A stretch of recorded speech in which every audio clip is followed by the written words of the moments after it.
जे मु हिंदू झील सी मुस्लिम मु न्याय चाहूँगी जी से धरा पड़ू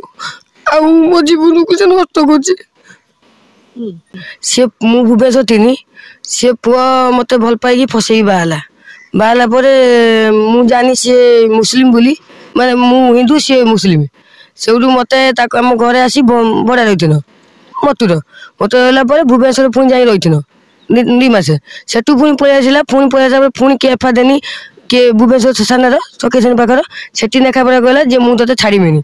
पुणी एवं लुचिकी पलि आईन से दंड पाऊ से पिला ना राजा विराट मझी बजार ता माँ भौणी फेरार अच्छा आ पुओ भी फेरार अच्छे आ मुझे जानी गोटे झी अच्छी आ स्त्री भी अच्छी एवं जना पड़ा गाँ लोक से बाहर प्रथम एति मुझे चाहूँगी सी पिला दंड पाऊ।